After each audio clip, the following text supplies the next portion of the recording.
Puji Bapa Yahweh, saudara kasih dalam Tuhan Yesus Masiah. Kita tidak berlambatan, kita akan membaca firman Tuhan satu ayat dan kebalikannya. Dalam Yohanes 3 yang tidak asing lagi, ayat yang ke-16. Kita akan baca bersama-sama, saya undang untuk bangkit berdiri. 3, 4. Sebab Elohim demikian mengasihi dunia ini, sehingga dia mengaruniakan putranya yang tunggal, supaya setiap orang yang percaya kepadanya tidak akan binasa, melainkan dapat beroleh hidup yang kekal. Silakan duduk saudara kasih dalam Tuhan Yesus Masiah. Dan kebalikan daripada itu ayat yang ke-36. Coba kita lihat ayat yang ke-36 dikatakan ayat terakhir daripada ini. Siapa yang percaya kepada putra, dia mempunyai hidup kekal. Terus ke atas. Tetapi siapa yang tidak menaati putra, dia tidak akan melihat hidup. Sebaliknya, murka Elohim tinggal di atasnya. Keras juga ya. Kalau tidak percaya, ya, Bapak Yahweh sudah katakan. Nah, saudara kasih dalam Tuhan Yesus Masiah. Kita melihat di sini, Bapak Yahweh sudah menyatakan kasih-Nya kepada kita, kebaikannya kepada kita, agar kita percaya. Karena dia terlebih dahulu mengasihi kita. Kita melihat bagaimana pada saat yang kita selalu dengar. Yunus, kita tahu cerita ini. Yunus diperintahkan oleh Bapak Yahweh pergi ke kota Niniwe untuk memberitakan kabar. Agar mereka bertobat dari jalan hidupnya yang tidak benar. Karena kekerasan, kejahatan yang mereka lakukan. Tetapi apa jadinya? Yunus melarikan diri. Karena dia katakan, aku tidak mau pergi. Aku mau lari dari hadapan Bapak Yahweh. Dia pergi ke Yafo dan membeli tiket. Dia terus pergi ke Tarsis. Dan pada saat dia pergi, dalam kondisi dalam perjalanannya, ya, mungkin belum 50 meter perjalanan mereka. Belum 50 meter perjalanan, Bapak Yahweh kasih gelombang, kasih ombak, sehingga ada kedahsyatan di situ. Kita melihat di situ sampai semua orang yang ada di lingkungan itu, awak kapal semuanya, ada rasa ketakutan yang besar. Bahkan sampai mereka membuang barang-barang mereka. Supaya meringankan kapal itu. Dalam kondisi seperti itu, Yunus, dia pergi ke bawah. Kita baca dalam Yunus ya. Coba Yunus 1 ayat. Kita bisa baca. Yunus 1. Dan datanglah firman Yahweh kepada Yunus anak Amitai dengan mengatakan,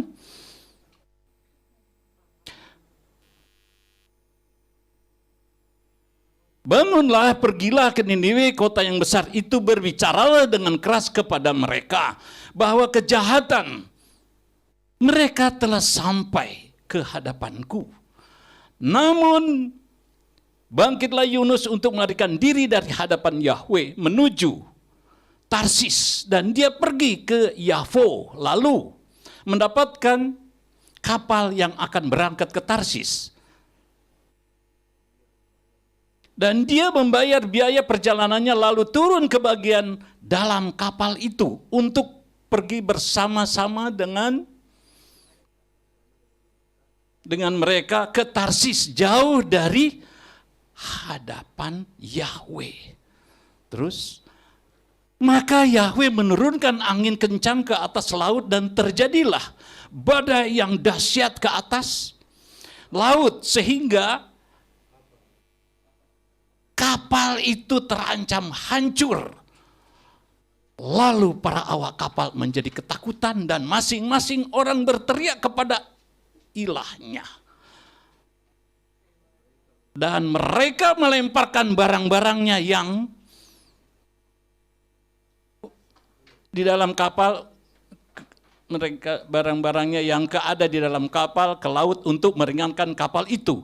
Sementara Yunus telah turun ke bagian kapal yang paling bawah dan berbaring dan tertidur lelap.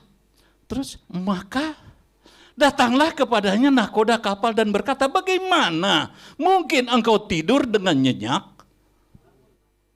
Bangunlah, berserulah kepada ilahmu, barangkali ilahmu akan memerdulikan kita sehingga kita tidak mati. Dan mereka masing-masing berkata seorang kepada yang lain, marilah kita membuang undi agar kita mengetahui oleh karena siapa bencana ini telah terjadi atas kita. Kemudian mereka membuang undi dan jatuhlah undi di atas Yunus. Lalu mereka berkata kepadanya, kami minta kepadamu, ceritakanlah kepada kami, oleh karena siapakah bencana ini? Telah terjadi pada kami. Apakah pekerjaanmu dan dari mana engkau datang? Apakah negerimu dan dari mana? Bangsa manakah engkau? Maka dia menjawab mereka, aku adalah orang Ibrani dan aku takut akan Yahweh Elohim semesta langit, yaitu Dia yang telah menciptakan laut dan darat. Dan orang-orang itu takut dengan ketakutan yang sangat besar. Dan mereka berkata kepadanya, apa ini yang telah engkau perbuat? Sebab orang-orang itu mengetahui bahwa dia telah melarikan diri dari hadapan Yahweh karena dia telah menceritakannya kepada mereka. Lalu berkatalah kepadanya, apakah yang harus kami lakukan terhadapmu supaya laut dapat menjadi tenang di sekitar kita?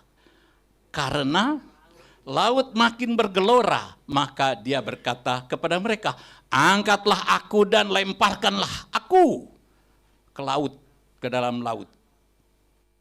Maka akan tenang, karena aku mengetahui bahwa badai yang besar ini telah terjadi pada kamu. Namun orang-orang itu berusaha keras mendayung untuk membawa kembali ke daratan,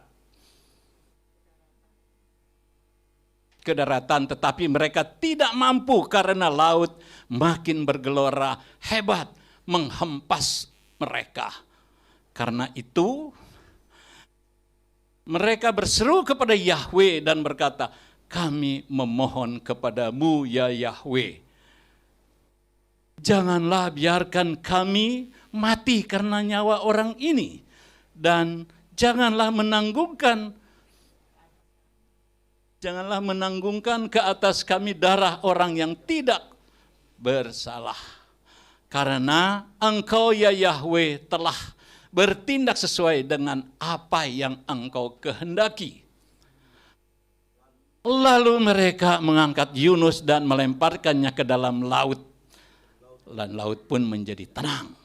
Kemudian orang-orang itu takut dengan ketakutan yang sangat besar kepada Yahweh. Dan mereka mengorbankan kurban sembelihan kepada Yahweh dan mengikrarkan nazar. Maka Yahweh menentukan seekor ikan besar untuk menelan Yunus. Dan Yunus pun berada perut ikan selama 3 hari 3 malam. Puji Bapa Yahweh, saudara kasih. Begitu panjang ceritanya. Ya, kita melihat. Tapi kita melihat apa? Latar belakangnya dia melarikan diri. Karena ada panggilan tapi dia tidak mau. Karena apa? Dia tahu orang-orang Niniwe itu jahat sekali. Ya, kalau lihat dibaca-baca, memang Niniwe itu memang jahatnya betul-betul. Bahkan Yahweh sendiri sudah mengatakan apakah betul kejahatan itu begitu sangat meresahkan. Tetapi di sini kita melihat pada saat ombak dan gelombang sedang menderu, justru dia pergi ke bawah. Justru dianya berguling-guling bahkan sampai nyenyak tertidur. Nah, orang kalau hanya berguling tertidur, itu berarti tadinya dia hanya berpikir, dia tahu ini kejadian karena dia diam aja. Jadi pikiran dia, kenapa dia tidak bertobat? Kenapa tidak dia mengakui kesalahan? Mengapa? Hanya mengapa dan mengapa. Saya pernah ngimpi saya waktu itu perut saya lapar. Emang gak ada yang dimakan. Jadi waktu malam tidur tuh perutnya sakit ya, tapi akhirnya akhirnya tertidur. Pada saat tertidur, ngimpi saya makan, pesta. Wih, betul, kenyang. Wah, kenyang banget ya, karena ngimpi di pesta makan. Nah, karena tidur saya berdua, adik saya datang malam-malam, geser. Waduh, langsung kebangun, lapar lagi. Ya, karena kan sudah hilang. Saya mau marah sama adik saya, tapi ya memang tempat tidur kita berdua. Akhirnya saya geser, terus saya berharap untuk tidur kembali untuk mengharapkan itu kembali lagi itu pesta tadi. Tapi yang datang anjing mengejar saya justru lari, napas saya terengah-engah. Karena apa? Ada rasa sakit, jadi badan kita lemah mulai karena kecapean di situ. Nah, kita melihat di sini, kenapa Yunus tidak dia berharap, dia sudah tahu kesalahannya. Kita lihat Sodom dan Gomora aja tidak ada yang memberitakan, ya. Padahal sudah ketahuan jelas Sodom dan Gomora itu memang sudah membuat kesalahannya begitu fatal. Perempuan dengan perempuan, laki-laki dengan laki-laki di situ tidak ada yang memberitahukan untuk mereka bertobat. Tapi hanya satu yang datang, Abraham. Dia tahu akan dihancurkan, tapi dia datang kepada Bapak Yahweh. Karena di situ ada sanak saudaranya. Dia katakan, kalau ada 50, boleh enggak? Jangan dihancurkan. Tapi Bapak Yahweh katakan, jangankan 50. 10 aja kalau ada di situ yang benar, Tuhan tidak akan hancurkan. Tapi di sini kita lihat. Ya, kita coba lihat di dalam Kejadian 18. Kejadian 18 ayat 20 dan 21.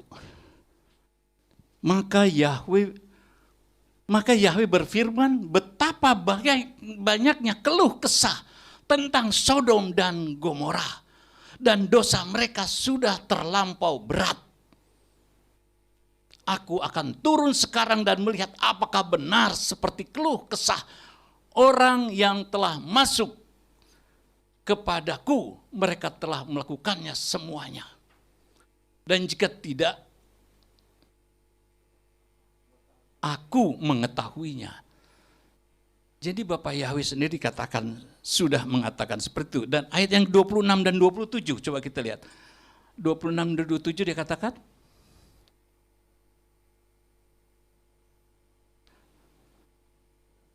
dan Yahweh berfirman, jika di Sodom ada mendapati 50 orang benar, ada di tengah-tengah kota itu, maka aku akan peduli terhadap seluruh tempat itu. Maka aku akan peduli terhadap tempat itu demi mereka. Lalu Abraham menjawab dan berkata, lihatlah sekarang, aku telah lancang untuk berbicara kepada Tuhan. Padahal aku hanyalah debu dan abu. Bayangkan dia bisa memohon kepada Bapa Yahweh. Tidak ada salah, kita pun dalam kondisi apapun permasalahan kita hanya debu dan abu. Minta kepada Bapa Yahweh. Apa permasalahan kita, Dia akan tolong. Karena Abraham sendiri, dia berkata, memang Abraham sahabat daripada Bapa Yahweh. Tapi kita melihat dia sendiri mengakui, aku hanyalah abu dan debu. Kita melihat di sini Bapa Yahweh begitu peduli. Hanya 10 dikasih kesempatan. Itu pun sudah diperingatkan. Di saat kamu keluar dari Soar, kamu jangan lihat ke belakang. Istrinya lihat ke belakang, apa jadi apa? Tiang garam. Nah, jadi jangan kita melihat masa lalu kita lagi. Kita punya masa lalu yang begitu berat. Tapi Bapa Yahweh mau kita melihat ke depan. Bapa Yahweh tahu yang terbaik di dalam hidup kita. Ya, kita melihat bagaimana pada saat Yunus, kita tahu Yunus sudah memberitahukan, kalau engkau buang aku, lemparkan aku ke laut, maka tenang. Tapi di sini Yunus setelah memberitahukan nama Bapa Yahweh, dia menarik mereka semua untuk percaya kepada Bapa Yahweh. Bahkan ya, semuanya bahkan bernasar. Di saat mereka sudah buang Yunus, ada ketenangan di situ. Mereka langsung bernasar, memuji, membesarkan nama Bapa Yahweh. Bahkan membuat satu perbaraan untuk Bapa Yahweh, persembahan untuk Bapa Yahweh, dan bernasar melakukan semua apa yang Bapa Yahweh katakan. Jadi paling tidak Yunus walaupun dia sudah melarikan, ya, tapi dia bisa menarik orang untuk percaya kepada Bapa Yahweh. Nah, kita melihat apa sekarang yang terjadi dengan Yunus setelah dia masuk di dalam ikan besar itu. Disitulah baru dia meronta-ronta, dia berkeluh kesah, dia berdoa memohon pertolongan, minta ampun akan kesalahan dia. Ya.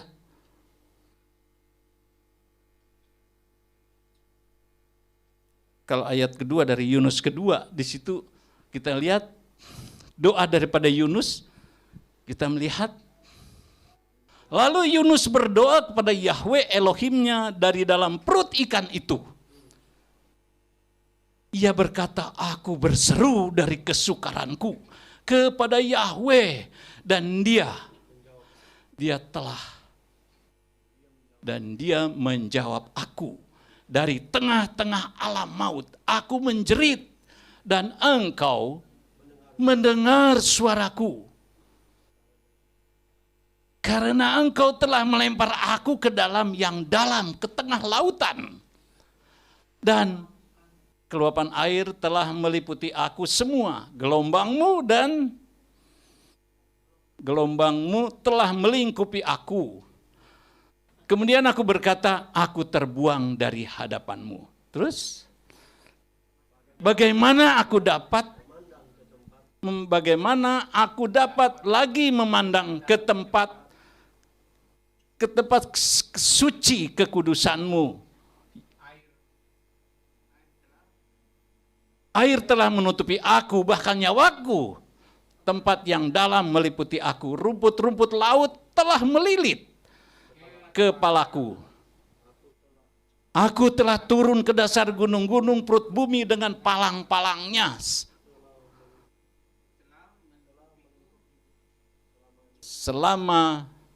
Selamanya. Tetapi engkau telah mengangkat nyawaku dari lubang yang, ya Yahweh Elohimku. Sewaktu jiwaku remuk redam di dalam diriku, aku mengingat Yahweh, dan doaku sampai kepadamu ke tempat suci kekudusanmu.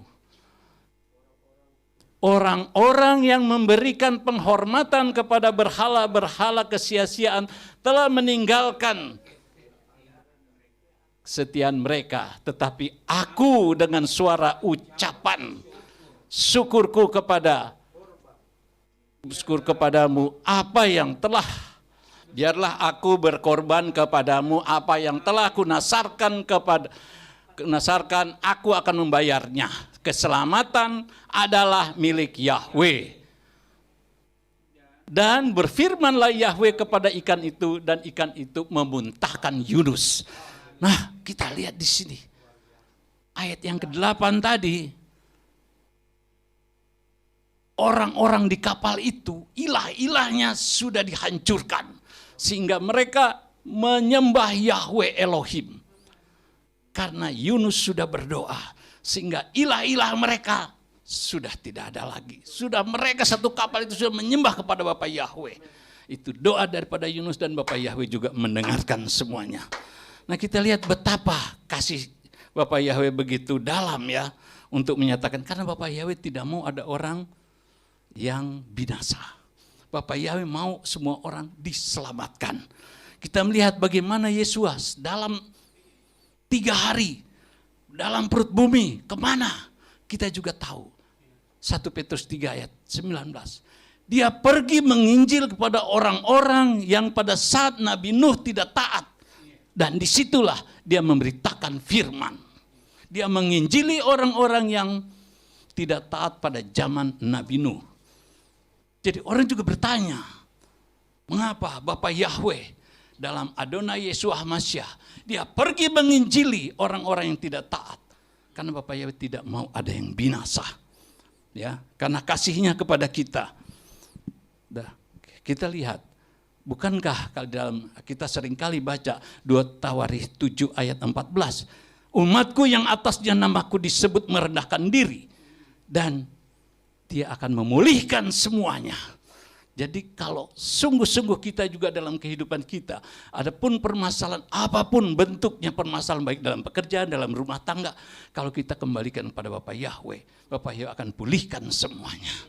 Ya.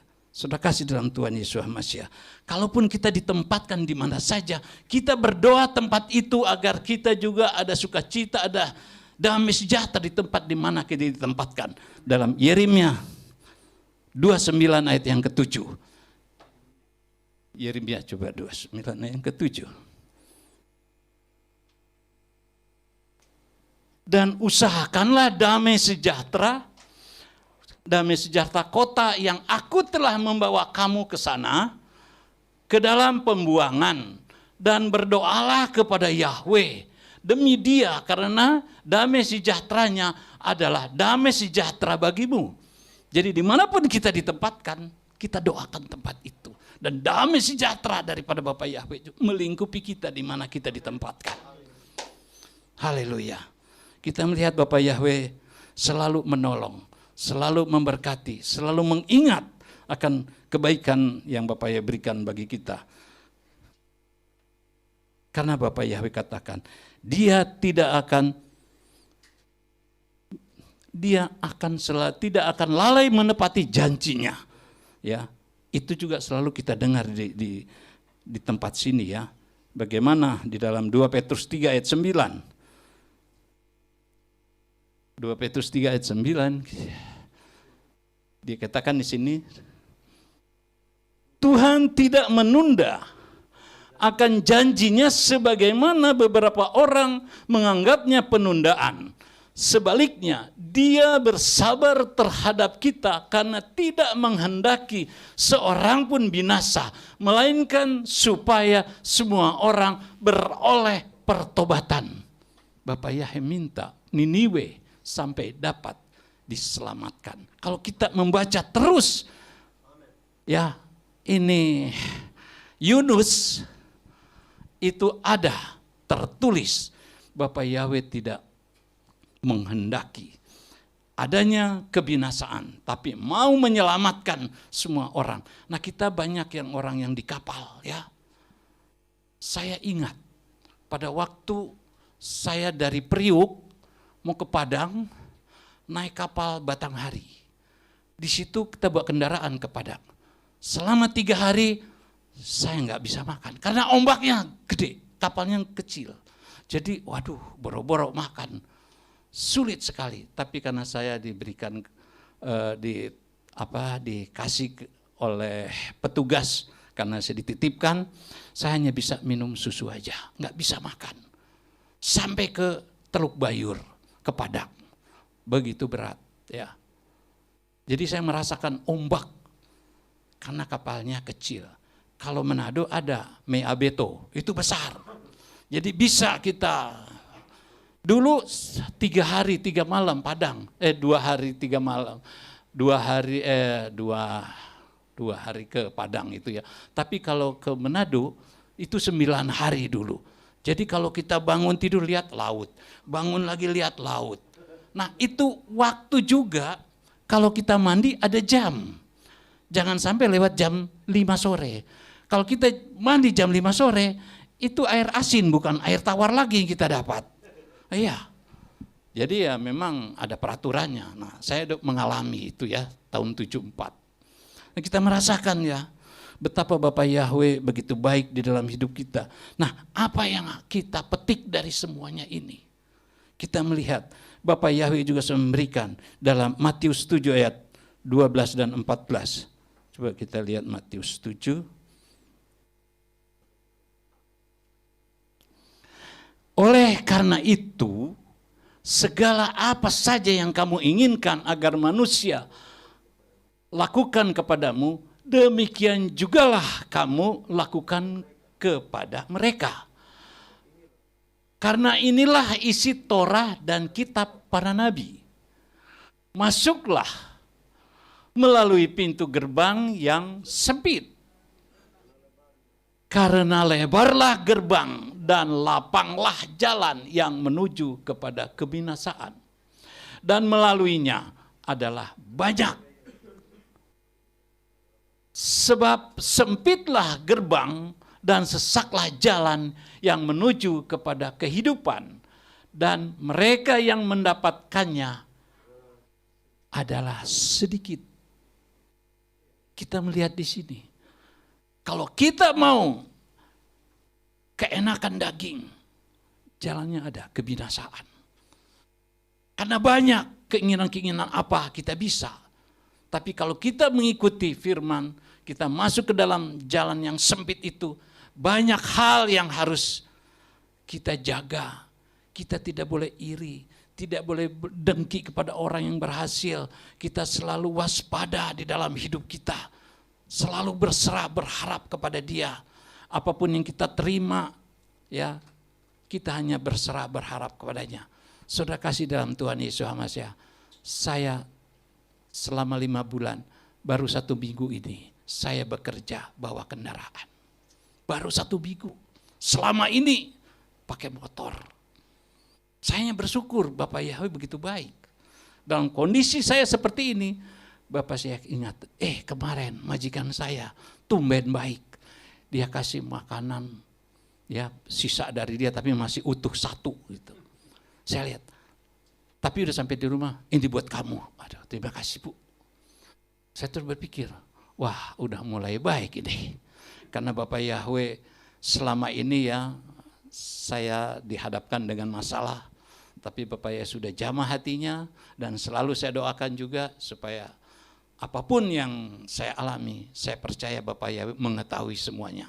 Karena itu saya ingin berserah, berharap kepada Bapak Yahweh, dan Bapak Yahweh akan menyatakan kuasanya. Kalau kita baca Yunus semuanya, itu banyak hal yang terjadi. Karena apa? Kalau kita membaca kembali bagaimana di dalam Yunus 3, di situ tertulis bagaimana orang besar sekalipun pada saat Niniwe diberitakan akan dihancurkan dan dileburkan oleh Bapak Yahweh, maka semuanya bertobat. Dari atas, kepemimpinan atas sampai yang rendah. Bahkan raja setelah mendengar, dia membuka jubahnya dan dia menaruh dan dia menggunakan baju kabung. Dan dia duduk di abu. Dan dia memerintahkan, bahkan binatang sekalipun tidak boleh ada yang makan, tidak boleh ada yang minum, harus berpuasa.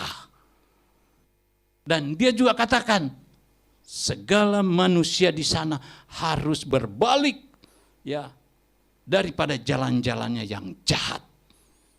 Karena itu tertulis.